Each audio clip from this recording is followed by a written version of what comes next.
Doctor Who, Matrix, by Robert Perry and Mike Tucker. Part 2. The desert air around Qumran rippled under the blazing sun, the distant waters of the Dead Sea a shimmering flat line in the distance. The two men toiled on, oblivious to the heat, the sweat flicking from their backs as another hole appeared in the hard sand, joining the many other excavations scattered across the road. "This seems thirsty work. Can I offer you some refreshment?" The two men looked up, surprised as the haze of heat parted like a curtain and a figure approached them down the dirt road, a gourd of water in his outstretched hands. The two men drank greedily from the offered bottle, glad of respite from their toils. "Thank you. What is your name, friend? Where are you headed?" "My name is Joseph, and I have no particular destination in mind. I see where the road takes me." He nodded at the holes in the road. "What task is so great that it keeps you out in the desert heat?" One of the men picked up his shovel and resumed digging. "Our grandfather is said to have buried a great treasure here before he died. My brother and I seek that treasure." Joseph nodded slowly. "I remember your grandfather. I recall that he too took to his digging at the hottest part of the day, though if my memory serves me correctly, he dug on the other side of the road." The two men stared at Joseph. "You were here when he buried the chest?" Joseph nodded. He tapped at the desert with his foot. "Just here." "But that was 70 years ago. Was it really that long?" The two men looked at each other for a moment, and then launched themselves into their new hole with vigour. In minutes, one of them struck something hard under the surface. "It is here! We have found it!" The two men scrabbled in the hot sand, and the lid of an ancient chest was slowly revealed. The shovel swung through the air, and the old lock shattered. One of the men smiled up at Joseph. "Thank you, traveller. You will be remembered." Joseph smiled solemnly. "Yes, I expect I will." He watched as the lid of the chest was eased back. The rest of the ancient box was rotten and splintered. Coins glinted in the sand beneath. The men were reaching forward when the snake launched itself out of the box, hissing. The two men tumbled backward, screaming. Joseph shrugged and restoppered the gourd. Perhaps the past is sometimes better left buried. Leaving the two men kicking sand at the angry snake, he resumed his journey down the road. Chapter 7. "Are you mad, Barbara? They've been killed out there. We don't know who they are." This wasn't going to be easy. The Doctor and Ace stood, smiling awkwardly as the couple slugged it out. "They seem to know us. That's what worries me." A steaming silence descended. Ian Chesterton, old friend, now a frightened man with no memory, was fumbling inside a sideboard. He turned towards the intruders, uneasily clutching a cumbersome army revolver. The Doctor decided it was time to intervene. "Really, we mean you no harm." "How do you know our names?" Ian was brusque, savage. "Well, you don't know me. At least not yet." Even if his appearance hadn't changed time and again since he last saw Ian Chesterton and Barbara Wright, they would have been none the wiser. If his calculations were correct, they hadn't yet met him. "Can you tell me what the date is, please?" "The date?" Ian looked at the little man in front of him, confused. "It's November the 12th, Barbara cut in. 1963. "Yes, of course," Ian snapped. "Now tell us who you are." "I am Susan Foreman's grandfather." "What? Susan Foreman? She's a pupil of yours. You do both teach at Coal Hill School?" "Yes, but I haven't any pupil called Susan Foreman." "Nor I," added Barbara. The Doctor fell silent, another of the struts of his life gone. "Now try again, little man, or I'll throw you back out onto the street." "Ian, you can't. The curfew." "Exactly. They shouldn't have left home in the first place." "Yes, about this curfew." The Doctor's words glided, cautious, curious, over the angry words ricocheting between their hosts. "What's it all about exactly?" "Yes, and why were those two Yank soldiers shooting at us?" Ace was at last starting to take in their surroundings properly. She had kept quiet too long. The bated atmosphere was eating into her patience. She tried to rise from the chair in which the Doctor had dumped her. Too much. She suddenly felt dizzy. "Are you both mad?" "Ian, perhaps they haven't heard." She turned to the intruders. "The President was killed yesterday." "President? Our President? Kennedy?" "But..." A brusque motion of the Doctor's hand was sufficient to silence Ace's interjection. "Really? That's terribly sad. How did it happen?" "He came to London. First time anyone of any importance has come to the city since the war. He was told of the risks, but he said he wanted to come anyway. He made a speech in the old Parliament building in Westminster." Ian marched into the corner of the room and switched on the radio. "Sit down and listen. They broadcast nothing else all day.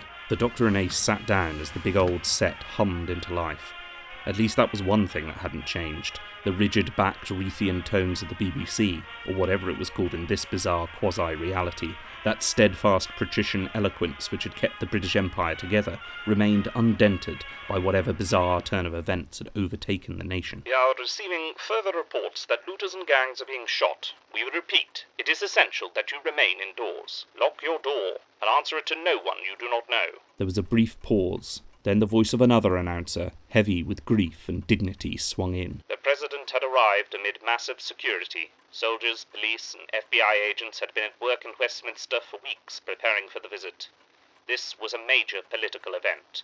No one in the 10,000-strong crowd at Westminster, nor anyone listening to the President's words on the radio or watching television back in mainland America, can have failed to be uplifted. And the familiar, sincere, almost evangelical tones of the Boston Superman, JFK, youngest ever president of the 51 states, burst out into the room. Today, the eyes of the world are on good old London town. Now, just as throughout the war, just as so often in the last 70 years, London stands as a monument of suffering and endurance. We are, all of us, citizens of London town. And throughout the world, no man can have a prouder boast than to say, maybe it's because I'm a Londoner. Inspired, uplifted, a warm roar rose from the crowd. The grille on the front of the dark wooden box shook as the voice of the announcer smoothly took the helm. With the cheers of the public ringing in his ears, the President left the platform, and that was when disaster struck. These are the words of one of the British FBI agents on the scene. British FBI agents? Ace looked at the Doctor, puzzled. It was unbelievable. These things, these parasites, unless you've seen them, I never really believed in them before. They came from nowhere. Dozens of them. Bullets didn't stop them. Their touch was enough to... They dropped on men like flies. They cut a path to the President as he was leaving the building, approaching his motorcade, and literally cut him to pieces. Their touch seemed to burn him, to cut through him like knives. Horrible. Horrible. Ian rose once more from his seat and turned the radio off. The sound died slowly. So there you are. Now you know. Ace was sceptical. But, Professor, even I know President Kennedy was... Yes, Ace. The Doctor cut across her words, waggling his hands at her to be quiet.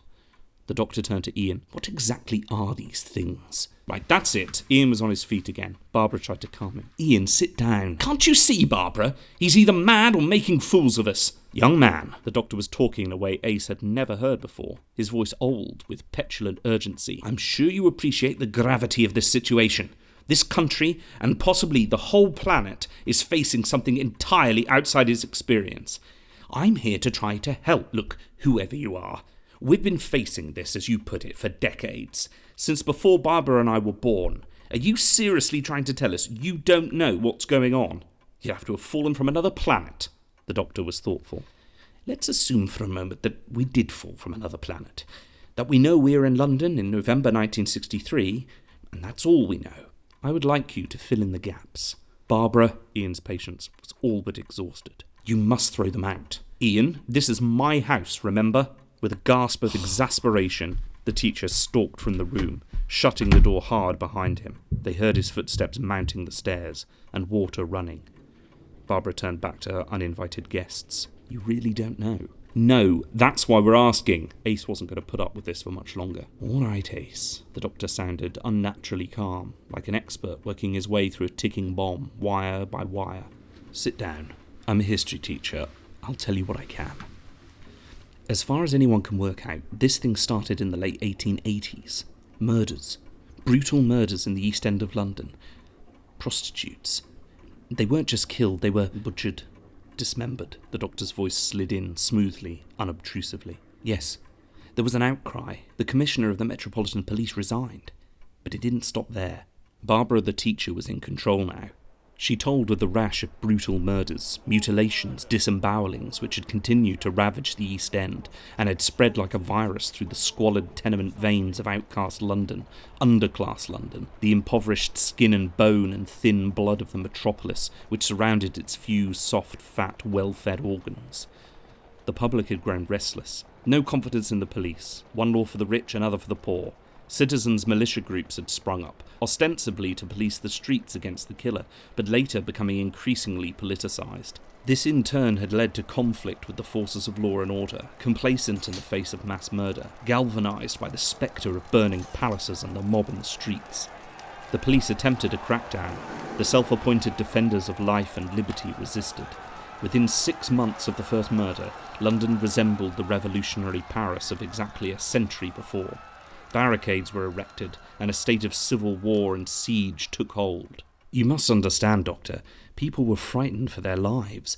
They preferred to face the full weight of the law than to be left at the mercy of Jack. Jack the Ripper. Ace was finding her feet at last in this twisted history. Yes.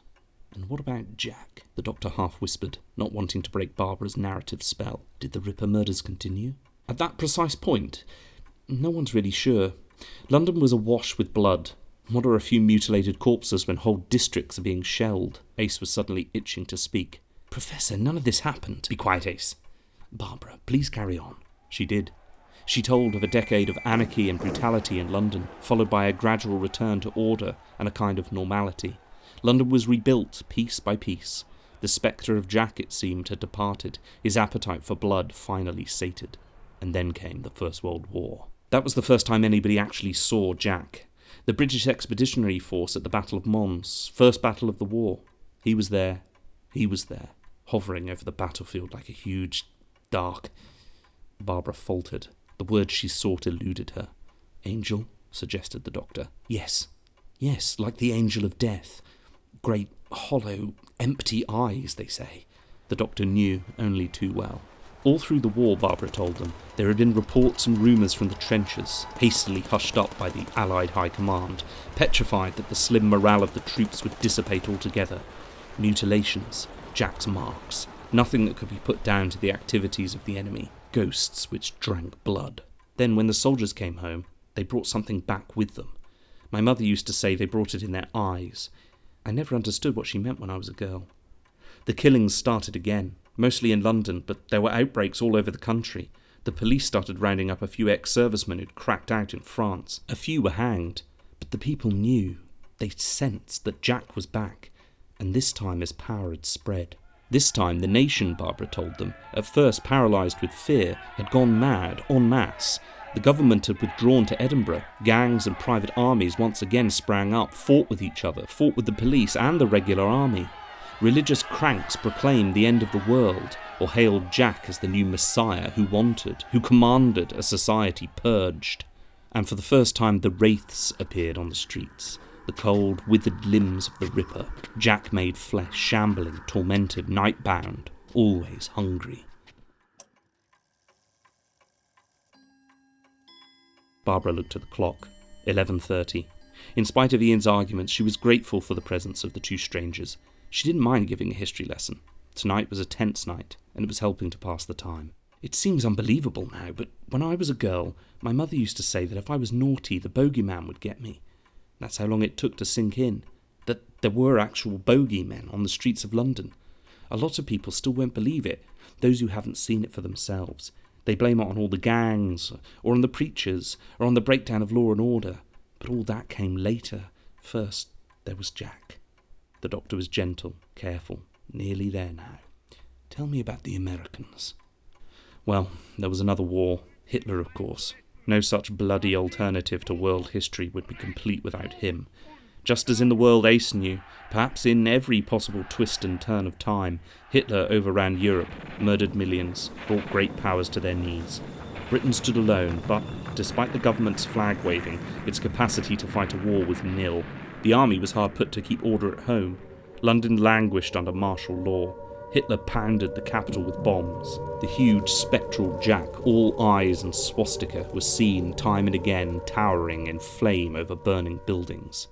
And then came the Americans, overpaid, oversexed, and over here, for good.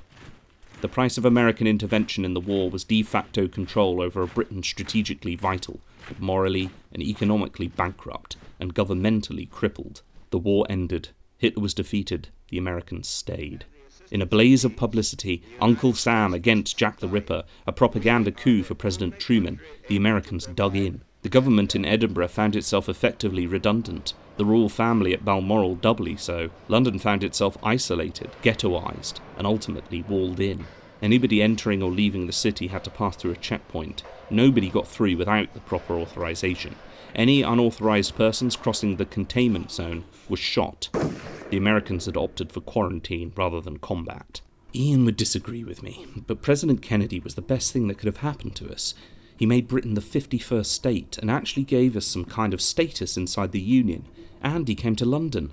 That meant something. She wanted it to mean something. The doctor could see that Barbara, along with Ian and presumably the rest of London, were at the end of their tether. Barbara fell silent. There was no more to say. Ace looked from her to the doctor, expectantly. Professor? What do you think? It was offhand, almost casual sounding. Some kind of gestalt life form, capable of generating and controlling hosts, like the things which attacked us. Yes. Feeding off life, fear, death. Unpleasant. What about Jack the Ripper? There's a definite link with what you and I, Ace, would call real-world events. The real Ripper murders, there were 5, did generate a sense of panic and resentment out of all proportion to the actual killings, ghastly though they were, among an already restless population. This thing seems to have capitalised on that.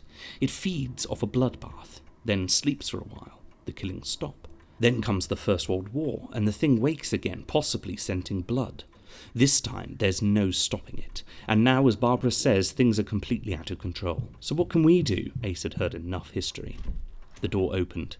Ian slipped back into the room. He smiled briefly, awkwardly, sheepishly at the travellers, and sat down. It's not a question of what we do, the doctor said bluntly. This is something I have to deal with alone, Ace. You can't leave me here. The doctor was silent. In truth, he didn't know what to do with Ace. He couldn't leave her here. It was true. Not in this cruel, desperate alternative to the sanctuary he had come looking for. But he was afraid for her. He thought of the baby bodies on the battlefield and shuddered. You're going then? Nothing in Barbara's voice indicated surprise. The old Time Lord smiled at her. Thank you for your story, Barbara. Thank you for listening. You know, it shouldn't be like this. Something is very wrong with time itself. Barbara's eyes flashed between the doctor and Ace. Both looked entirely serious. I know there's no reason you should believe me. You probably think me mad already. But I'm here to try and put things right. If I can do something, when we meet again, it will be in very different circumstances, I promise. And they would have no memory of this brief, sweet encounter. For them, it wouldn't have happened. Doctor, I am coming with you. Ace sounded defiant. The doctor merely looked at her. She was a difficult child, not unlike Susan, who had called him grandfather, who had been happy here on Earth in 1963 in a world where Jack the Ripper was merely a historical curio. They were all surprised by Ian's voice, quiet, almost apologetic. She can stay with us. Barbara looked shocked, but Ian was not to be put off. I know things are no picnic around here, but we've got enough to eat, just, and a roof over our heads. Nobody spoke. All eyes were turned towards Ian. Beginning to feel foolish, he blundered on, blushing. I know what I said earlier. I was scared. I still am scared. But I was thinking while I was in the bath, suppose you have fallen from another planet. It sounds crazy, but who would have believed 100 years ago what's happening now? Who would have believed in Jack? We've lived without hope for so long now. Kennedy was our last chance, and he's gone. Barbara looked from Ian to Ace to the doctor. Yes, of course she can stay. But bear in mind the danger. We daren't go out after dark, and now it looks as if we're under threat by day as well, at least as long as this fog lasts. The doctor looked down at his young companion. Ace, I'd rather go with you, Professor. All right. He stretched out his arms, laid a hand on Barbara's shoulder and one on Ian's. Thank you, both, for saving us on the street, and for your trust. If I can do anything, I will. If it helps, just remember there are alternatives. Life doesn't have to be like this. What do we do now, Professor? Ace was yawning as she spoke. It was well past midnight. Sleep, the doctor replied. There's plenty of time until morning. Chapter 8. It was a pale, insipid sun which grappled its way painfully above the rooftops, turning the street a dull orange, a scene viewed through smoke-yellowed glass, unhealthy, diseased.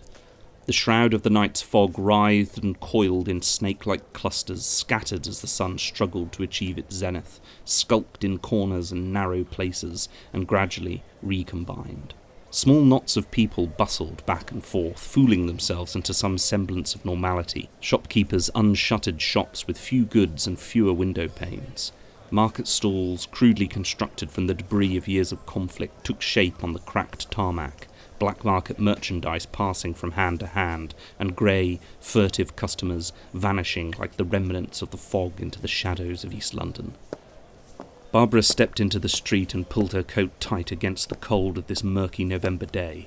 Despite the chill, a warm glow nestled inside her, giving a lift to her step and an outlook that was all too rare.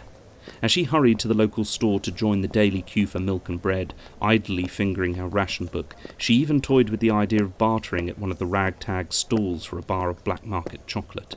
For the first time since her parents had died, she felt as though her life might perhaps encompass some single slender hope stretching beyond this narrow existence, that the life she and Ian scratched from the grime of the city might one day be as insubstantial as the fog wraiths that slowly dissipated around her as the day grew faintly warmer. The strange little man who had arrived in fear and bullets had intruded into more than just their home, bringing with him a spark of something difficult to define, something old, ancient, and undeniably good. Even Ian, stubborn and cynical as he was, had woken bright and cheerful, whistling his way through the house, more alive than Barbara had seen him in years. Her face clouded with sudden uncertainty as the doctor's face swam more clearly into her daydream. After her impromptu history lesson, he had talked softly and sadly about the London he knew, a London so far removed from Barbara's experience that it scarcely seemed feasible. Despite the confusion and questions and doubts, she and Ian had sat and listened, letting this mysterious magician weave his spell of memories, letting the suspicion and bile of the night wane into early morning nothingness. Eventually his young companion had fallen into an exhausted sleep, and Ian had carried her into the spare bedroom. The doctor had smiled at the offer of the sofa, accepted the proffered blanket, and turned to the small collection of history books that Barbara kept on a shelf near the radio, muttering that he wasn't tired and might read a while. Barbara had brought a candle from the kitchen. The power unfailingly went off at some point between 10 o'clock and midnight, and bade him good night. The doctor had turned, looked her in the eyes, and smiled a smile so full of compassion and sadness that it had brought tears to her eyes. Then he had wished her good night and goodbye, and immersed himself in the books. The rattle of machine gun fire and the bird-like, childlike scream of a wraith creature had woken her with a start. It was not yet light. She had lain for a while listening, but the quiet of the curfewed night was undisturbed further, save for the slow breathing of Ian at her side. Unable to return to sleep, she had slipped quietly from the covers and crept downstairs to the kitchen, meaning to make herself a drink. In the hallway, her eye was caught by a thread of light dancing across the carpet from the lounge door, slightly ajar. Like a child at Christmas, scared, but eager for a glimpse of something supernatural and wonderful, she crossed to the door and pressed her face to the doorframe, one eye shut, the other against the pencil-thin gap. There was the doctor, cross-legged among a circle of open books and newspapers, muttering to himself and jotting furiously in a small, leather-bound diary. He was like a shaman in a temple of his own construction, breathlessly voicing the spells that might give him understanding of the mysteries of his unfathomable universe. The candle on the arm of his chair guttered suddenly, and the scene flickered like a bad film. She shivered and pulled back from the doorway. She knew, or would know, or should know, this stranger from the fog, but at that moment she also realised that she would never see him again. She returned to bed and snuggled up to an oblivious Ian, holding in her mind that final image of the doctor, slowly letting it slip away as she returned to sleep. When she awoke a second time, it was morning. He and his young girl companion had gone, books returned to their shelves, newspapers back in their neat pile in the corner of the room. The only sign that he had ever existed was the stub of a candle in a pool of wax that, despite Ian's protestations, she could not bring herself to remove. A tide of children surged past her, snatching her from her daydream, screaming and shouting, their game a sick, vivid reenactment of the events of yesterday, a child president being torn apart by child killers. A rage rose in Barbara. She wanted to seize these children and shake them, tell them that this was not how it should be. This harsh, vile existence was nothing more than a sham, a facade, something that would end, something that they would leave behind as they grew and remember only as a shadowy dream. She knew the reality would more likely be a pile of corpses sucked tinder dry or scattered in pieces across a blood-browned street. Ring-a roses. Kids knew. Kids always knew. To be a Londoner gave you two choices, try to shut it out or go with the flow.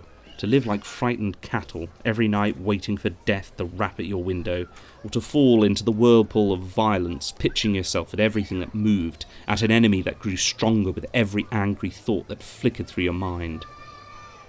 The army still maintained that they were in control, but you only had to see the faces of the young servicemen to know the truth. A shot rang out from across the river. Heads jerked up, and the children, their play disturbed by the sobering sounds of a more deadly game, scattered back to safe houses. 2 more shots, then silence. Barbara shivered.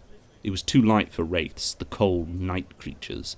The enemy in the daytime streets was far more substantial, though no less terrifying.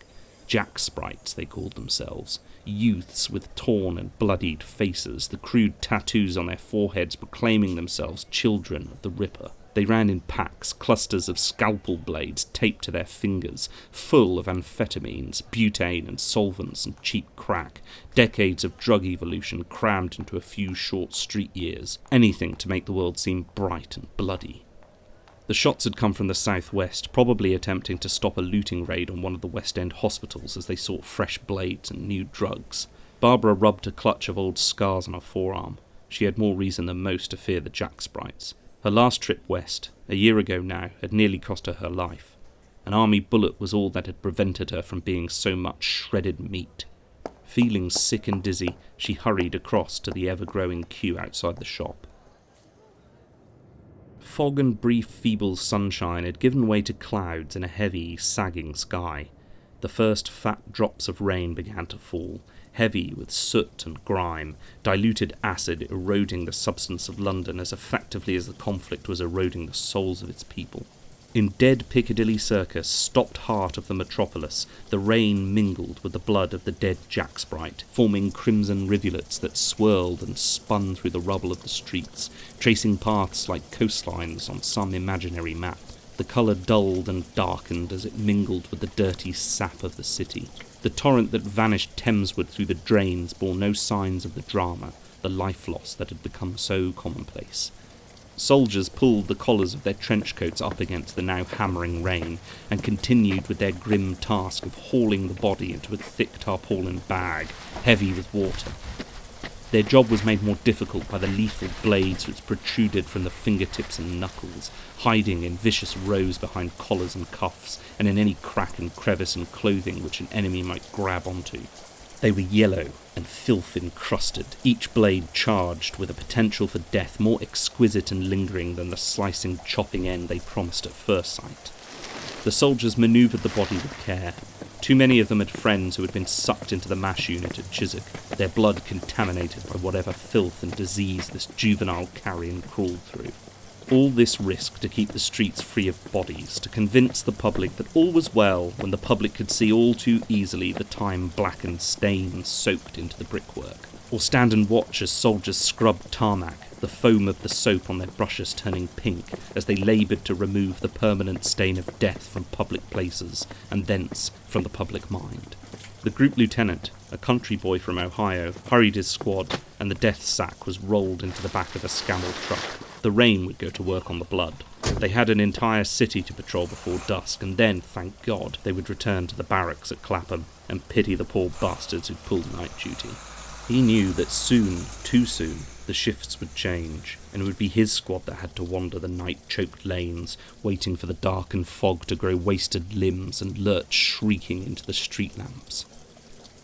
When the Americans had first arrived, they tried to revive London's crippled tube network, but the cool underground tunnels had become a battleground for packs of wild dogs, white useless eyes and patchy, scabbed and bloody fur, and the homeless of London, naked and crazed, who protected their nests with such ferocity that the troops had withdrawn and sealed up all the station entrances. The Red Cross still shipped in food parcels for distribution to these city centre refugees, but the troops piling boxes in the ticket halls of long empty stations knew that the food was unlikely to reach the tube lines. If the black marketeers and looters didn't reach it first, then the rats would, and not even the dog packs would tackle the rat tide that turned the boxes into a writhing frenzy of fur and chiselled teeth, their chalk on blackboard cries ringing through empty black tunnels and escalators seized and solid. But still the parcels came. And still on the outskirts of the city, crushed between pestilential street war and the great white wall which surrounded it like a tourniquet, Londoners stood in long, hopeless lines to collect meagre supplies. Inside the stone and barbed wire and machine gun barricades, in weary spite of the constant threat of death, life continued. Some had stayed because they had nowhere else to go, some out of stubborn pride, and some woke each morning with "perhaps will be different" on their lips. Most had merely left it too late to pack their bags and go, and now they could only wait. No one now was allowed to leave the city without proper authorization. Illegal exoduses met with loudhailers and machine gun fire. Applications for exit passes lay in piles, unread, at a dozen military command posts. Barbara had lingered because of the children, her pupils. Somehow to flee to the safety of the country when the classrooms were still full seemed unethical, a betrayal of her professional obligations and of the children themselves. So she and the other teachers persevered and presided over a slow deterioration, lack of books, lack of facilities, and lack of shelter. How could they expect the kids to sit and learn about Shakespeare or Pythagoras when the world around them was tearing itself to pieces? Was it really so surprising that they had lost so many to the Jack Sprites?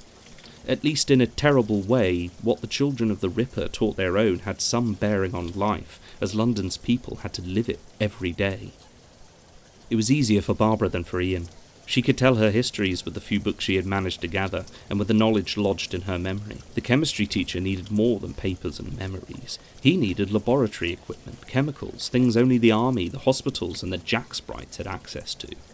The long, vain battle to keep alight the candle of knowledge as the cornerstone of civilization had worn Ian down. Once militant and resourceful, he had slowly surrendered to bitterness and fear.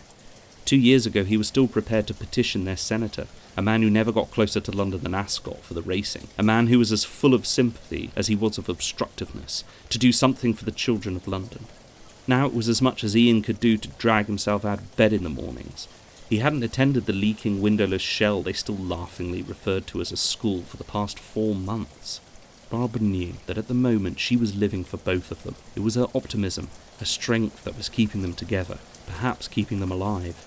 Last night she had had an ally. Last night she had seen a light return to Ian's eyes that she had thought long since extinguished.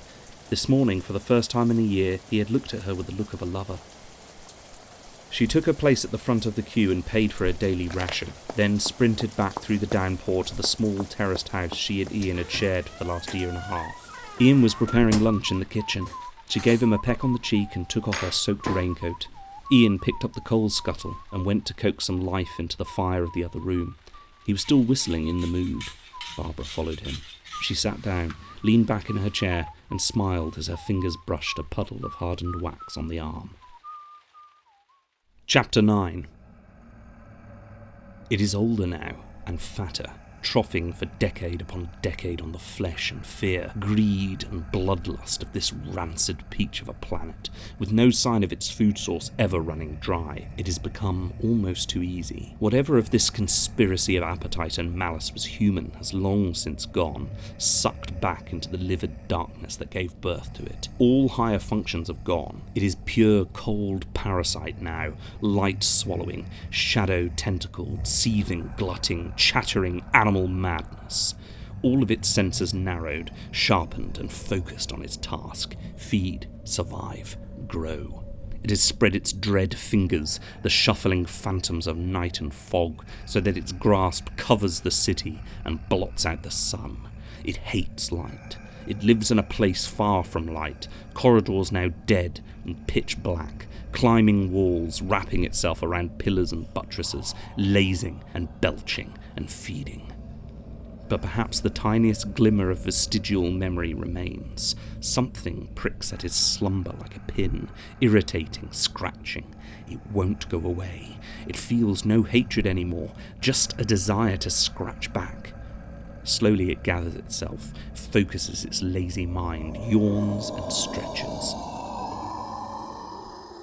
And its grey limbs roll out of the fog, another dead-eyed, club-footed assault on the feed trough, this time rooting for something special, something in the wind, a scent almost that it has known long before, that for some reason once filled it with rage and sickness. The creature has picked it up again. It has been enough to wake it. It will take little effort to find the source of the scent, to squeeze it, to crush out the life force, which is at once nauseating and irresistible. This place is so much like all the others, with life stacked in long, low rows like ripe tomatoes. The grey marauders come from all sides, shambling onwards, deadly converging. Splintering wood, somewhere narrow, damp, where little light can enter. Humans, one male, one female, neither of them the one sought, although the scent of that one is strong here. They shout, they scream. Barbara! Barbara! It is used to their meaningless noises, and the aroma of blind panic. It is like seasoning on the meat. One smells of anger, as well as fear. Male, it has a hand weapon. The bang and bite of hot, angry metal jerks the creature more fully awake. It is nothing. It has happened before. It can afford to lose a few fingers. It has hundreds of them. It is over quickly, the flesh rent, the life drawn. Sometimes, if the cadavers remain reasonably intact, it might choose to pour a little of itself into them, just enough that they too might become its fronds and suckers. Not this time. In a frenzy of eating, the bodies are ribboned to the bone. But that singular, tantalising morsel is not here. It has been here, but it has eluded the creature's hunters. A low sense of disgruntlement seeps through its thick consciousness. It feels itself groping its way up and out, however briefly, from the sleep it sleeps for years at a time, while its autonomic feeding system continues without hindrance. The city, with its food racked up, shudders. It shifts noticeably, almost like a tiny earthquake. Waves of new tension, sweet spice are triggered in the brick and concrete cloches. Those humans who are moving stop, point, shout, look up. They look into the face of something huge and dark moving behind the fog, behind the rain, towering over the city, something shaped by their limited perceptions into almost human form, angelic, demonic, eyes and mouth open, empty, plunging into the same black pit. They behave as they always do, making a lot of noise, firing loud projectiles which whistle through the air, and finding their target connect with nothing. As their little glands start pumping more and more, the aroma threatens to overpower the creature. It convulses with pleasure, and the city shakes again. But the quarry is gone. The scent, so close, has vanished. The creature feels angry, cheated. It can feed on this rubbish in its sleep. It wanted something special, and its want has been denied. It mews, it snarls, it spits venom over the city in a wide arc.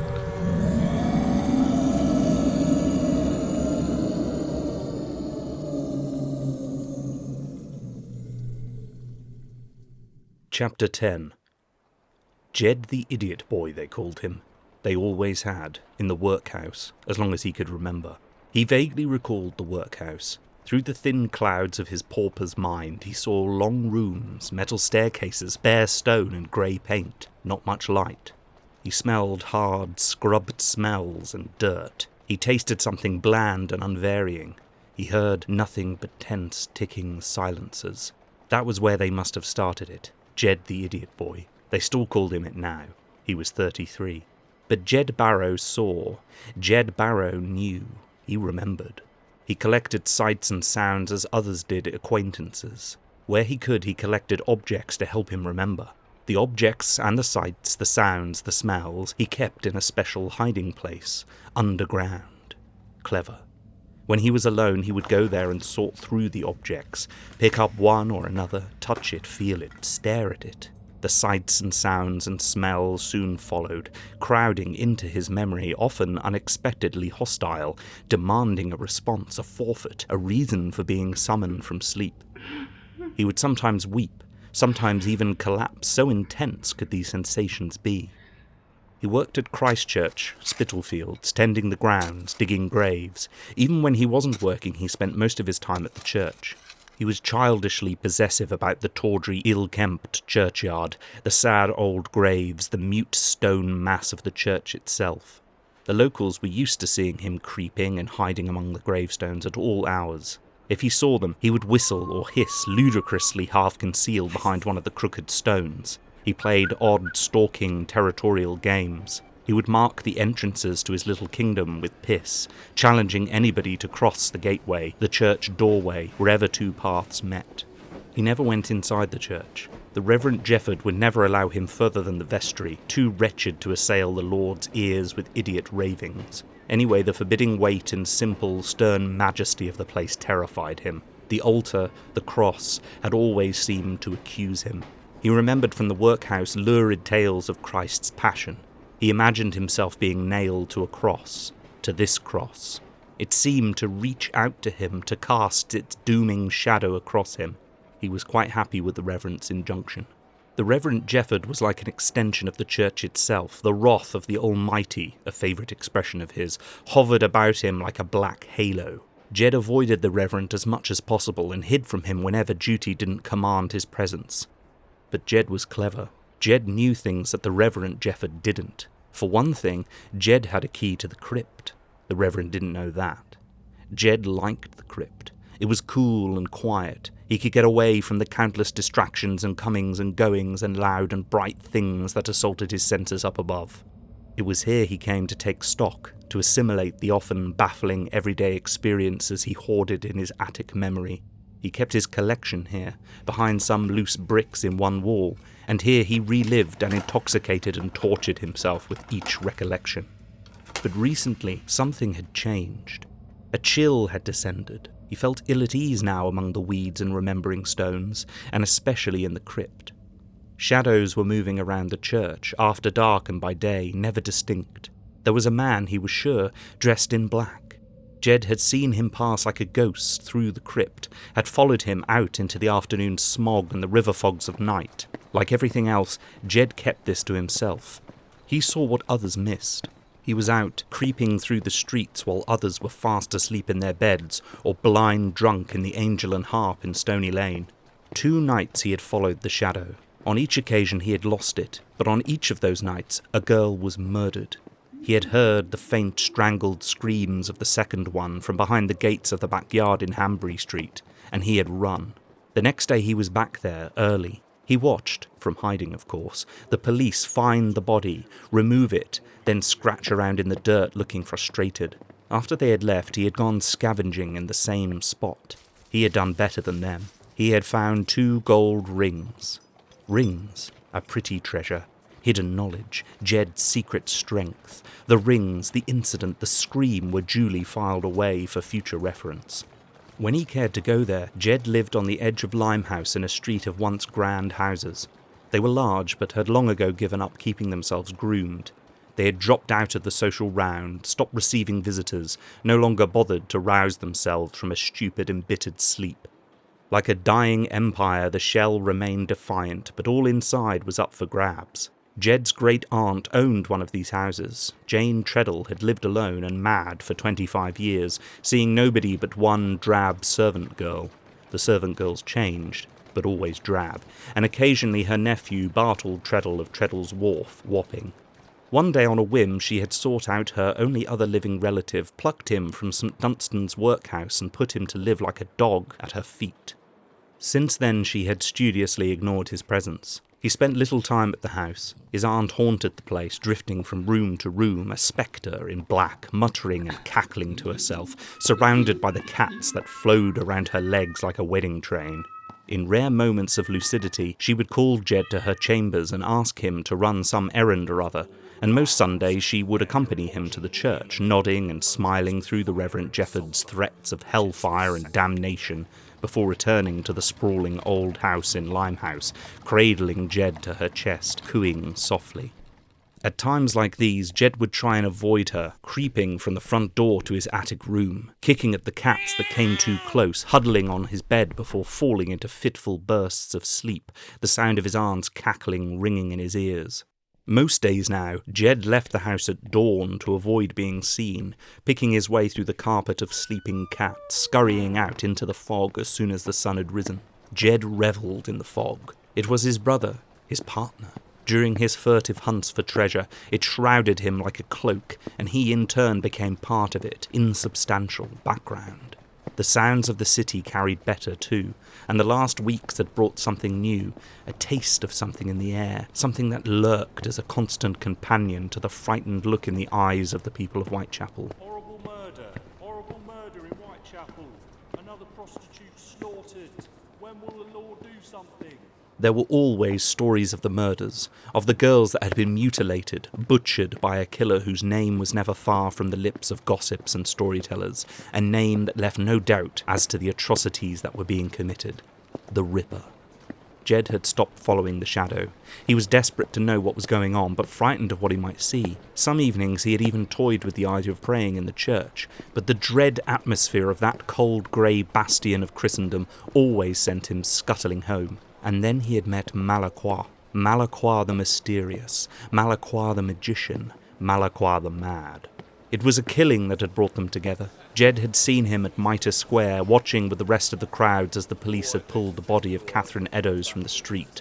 A short, swarthy man engulfed in an ankle-length coat, Malacroix was unmistakable, his mouth a permanent leer beneath his thick black moustache. Jed knew of him. No one in London could have ignored him. His face loomed from 1,000 posters on 1,000 walls. The circus of Jacques Malacroix had been at Stepney for nearly 3 months now, and no one had shown any sign of tiring of it. Malacroix was the consummate showman, the perfect blend of suave charm and mysterious continental danger. Jed had seen his eyes blaze when the crowd began to mutter and whisper the name of the Ripper. Across the blood-stained yard, he had caught Jed's eye, and something had passed between circus owner and idiot boy. Jed had followed him from the murder site through a maze of pea-super streets, ducking into grey doorways, flitting through the fog like a bat. They came at last to a patch of open ground in Stepney, where the circus was pitched. Jed had watched the circus arrive and set up. He had been mesmerised by the elaborately painted huddle of caravans and the brightly coloured awnings of the 7 large tents which stood in a broad horseshoe, and above all by the cages of wild animals hunched savagely together behind the caravans. He watched the gaudily dressed people who danced and tumbled about their business through the day, and the crowds who poured into the tents by night. He heard the gasps and applause, and longed to know what magic was taking form in the sacred space beyond the canvas. He had never dared approach. The Reverend Jefford had denounced the circus as Lucifer's playpen. He had watched his second cousin, Bartle Treadle, trying in vain, as usual, to entice his aunt from the house with the offer of a trip to the circus. She had screamed that the circus was full of monsters, and she was right. Jed had seen them. 2 identical women, their flesh joined at the waist, a man the size of a babe, a lad whose body ended at the waist, and who bounded about the site on his arms. Jed had turned and fled. But he had come back. More than the horror, more than the Reverend Jefford's sermons, the lure of the circus held him fast. Here was something new, and there was something else. There was magic here, a frightening, wild magic here. The twin sirens of his life, his aunt and the Reverend Jefford, could not compete with this. Now, for the first time, he stepped from the road and into the corral of tents, grey and ghostly in the fog. He had lost the man. Suddenly, he was disorientated by this strange new terrain. He had stumbled against the side of a tent. A slit of darkness opened next to him as the flap was drawn back, and a hand clasped him hard on the shoulder. It was him, the man. "You have been following me," the man had said blandly, in a thick foreign accent. "Pourquoi?" No, sir, not me. Swear to God, sir, swear to God," Jed had babbled. The man had smiled. "I have seen you twice now, on both occasions following a diabolical murder. One could grow suspicious." "No, sir, swear." "You watch things," the man had interrupted. "You spy, you follow. You steal as well, peut-être." "Steal? No, sir, never, never." "And nobody ever notices you, do they? Nobody ever sees. Ah, but I saw. What is your name, boy?" Jed, sir." "I like you, Jed," the man had said. "I think we shall become great friends." His smile had broadened, and his grip had tightened, causing Jed to cry out. "But I will always know when you are lying to me, do you understand?" Yes, sir," Jed had groaned. The man had released him, and he had sunk to the floor, clutching at his shoulder. "From now on, you are my eyes, Jed," he had said. "I want to find the man who is stalking our streets at night, this Ripper. I want to know him. I want to look into his soul." A gold coin had passed into Jed's hand with the promise of so much more, and he had been told to watch, to listen, and to report to Malacroix in his caravan every night after the circus had closed. "But remember this, my friend," he had said to Jed. If you ever think to betray me, I have many sets of eyes in the city, and I shall know. Jed had felt frightened, he had lost control of his bladder, and strangely exhilarated. In his stunted animal way, he felt on the threshold of a new world. This was the greatest secret of them all, a whole other life which his aunt and the Reverend would know nothing about. He had pitched himself into his task with maniac enthusiasm. The gold coin had pride of place in his underground store, and every time he brought something of use to Malaqua, his treasure grew. Another girl had died on the night of their fateful meeting, a prostitute cut from ear to ear. Jed had listened to the tales and rumours which began to circulate around Whitechapel like a fever, and had brought the news to his new master. He still provided Malaqua with a steady stream of gossip overheard in public houses and scraps from the crime scenes, but he remained silent about the mysterious shadow from the church, too scared to bring the circus owner too close to the Reverend Jefford, who had denounced the circus as the decadent work of Lucifer himself. On his nightly visits to the circus, Jed would wander through another world of colour and smell. At his first visit, he had stared in awe at the bare-skinned strongman that guarded the door of Malaqua's caravan, and had been led through the circus open-mouthed as he was brought face to face with lions and elephants, with jugglers and trapeze artists, and the freaks. Even now, the freaks scared him. When he had first seen them, he had screamed and run, hiding under one of the colourful circus stalls. Malaqua had laughed, a deep hissing laugh, and called to one of his minions, Ackroyd, go and get the boy out from under there. Introduce him to our twisted friends. Ackroyd had pulled the shivering Jed from the mud and sat him down. He had tried to get up again, tried to flee. The giant in the animal skin had shot out a hand and gripped him by the neck. He had screamed hysterically and continually as the freaks had loped wearily up to him and introduced themselves. Malaqua had laughed heartily. Tonight the fog was thick and grey, the smallest of sounds booming in the night air, the city's heartbeat audible through the moist, dank night. Jed was on the banks of the Thames at Shoreditch, scraping through the low-tide mud, distracted from his duties by the promise of more treasures for his store. The coins of Malaqua had already begun to bore him. Jed kept them in a stone jar, completely oblivious to their value. Now crab shells were his fascination, and the Thames were proving generous. Already 6 lay glistening on the cold, grey mud of the riverbank.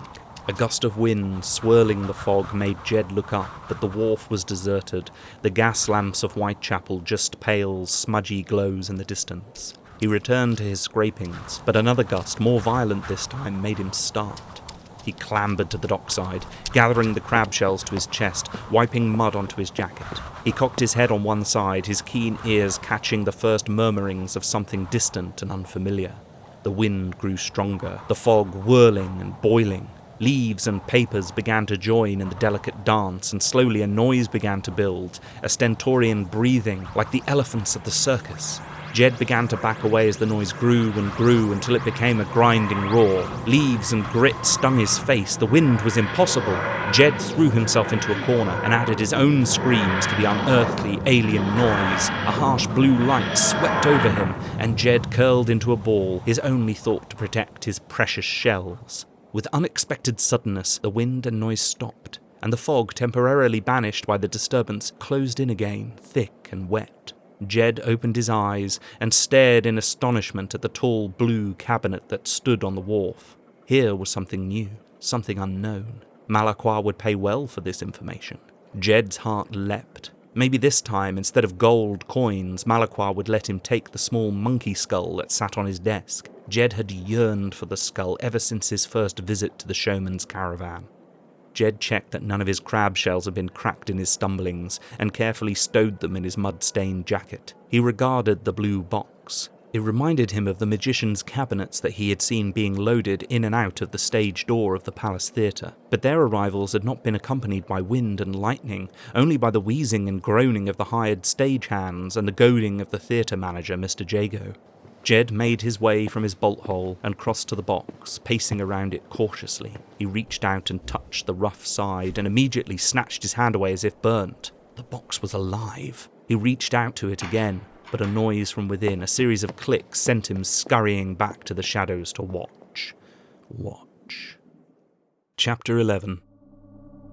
Ace watched as the doctor paced around the console, prodding and pushing at it, peering at small readouts. He had unlocked the outer doors, but now he was checking and double-checking everything. She chewed at her lip. This was so unlike him. Usually a quick check of the scanner and he was off, out through the doors and away, ready to see what was out there.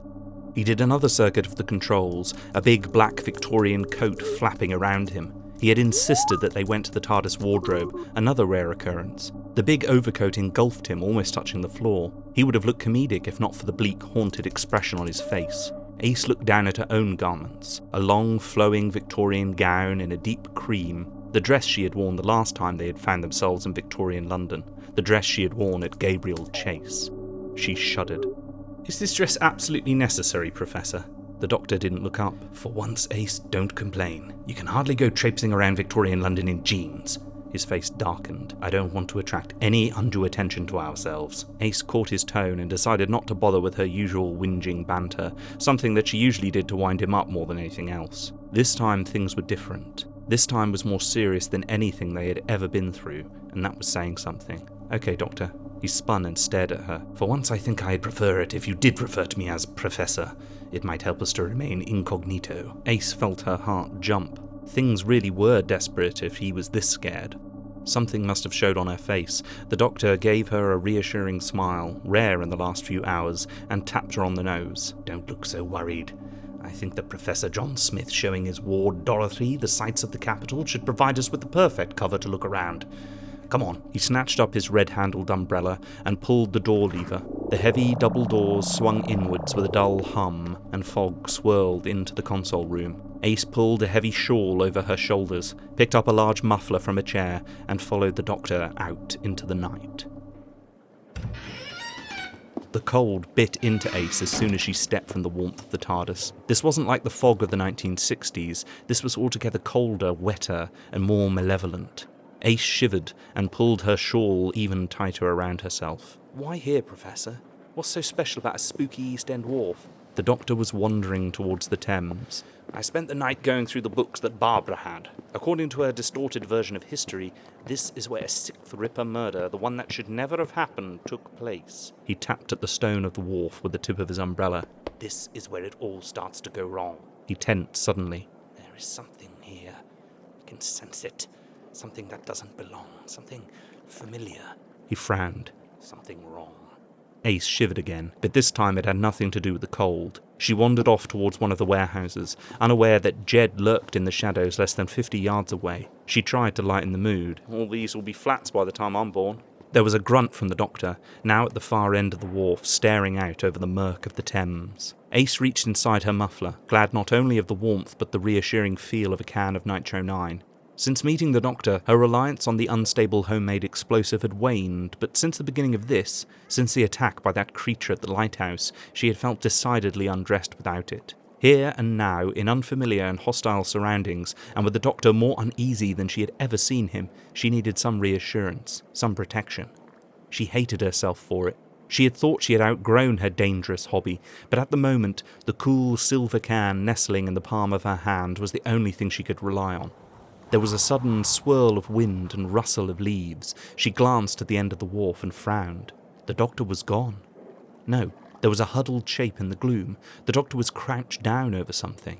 Ace smiled. Some clue, no doubt. Something that everyone else would have missed. "Found something, Professor?" She began to cross the cobbles, her footfalls echoing eerily around the cavernous warehouses. The huddled shape in the fog didn't reply. "Professor?" Still no reply. Ace began to walk faster. "Doctor?" The wind was stronger now, and there was something else, something just on the boundaries of hearing, a sound like voices, muttering, murmuring, chanting. Ace reached the huddled black shape that was the doctor.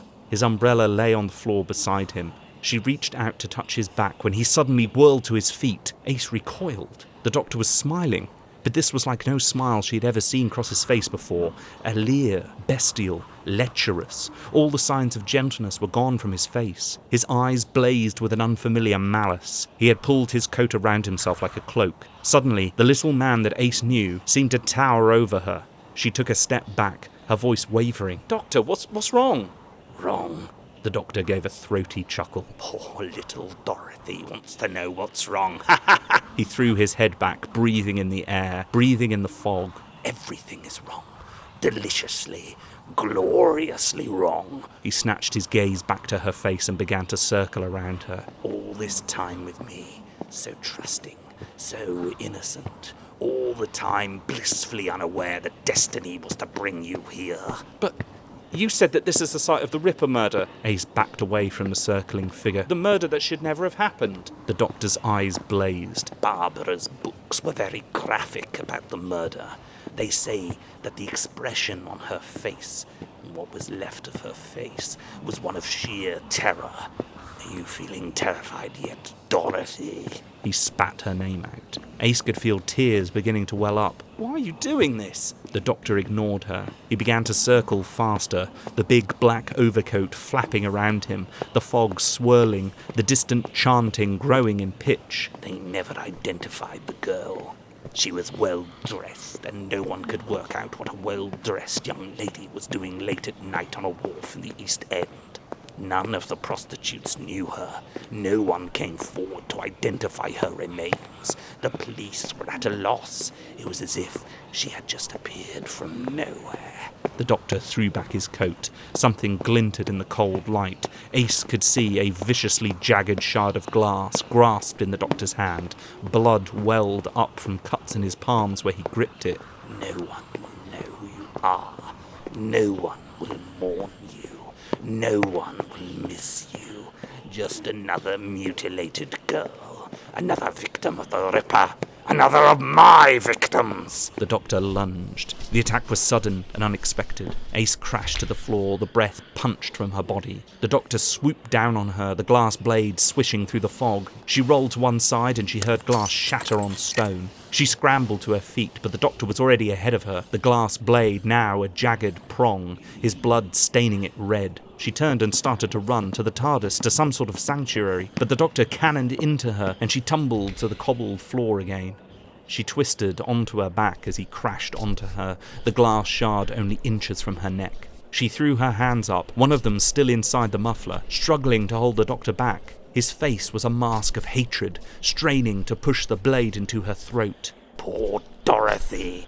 I don't think you're in Kansas anymore. He pushed harder, and Ace felt the glass touch her skin. Just click your heels together 3 times and you can go home. Her vision was blurred with tears. She could see the face of her friend, her teacher, the only man who had ever let her be what she wanted to be. The doctor was the only person she had ever let inside her defences, and now he was going to kill her. Time seemed to slow. She could feel the steady pressure of the blade against her neck, feel her skin beginning to pucker. She thought of all that they had been through, all that he had shown her. The Doctor and Ace, champions of time and space, and yet now, with this act, everything that she knew, her future, the future of her entire planet, would begin to unravel. She thought of the haunted, gaunt faces of Ian and Barbara. She thought of the wraiths and the nightmare that London had become. She thought of everything that would never happen, all the history that would be lost. All because she had died here and now, and the Doctor had gone on killing, gone on to become the Ripper. Forever. She couldn't let it happen. She owed it to the future. She owed it to the Doctor. Her hand closed on the can of nitro as the glass began to puncture her neck. "I'm sorry, Professor." She pulled the pin.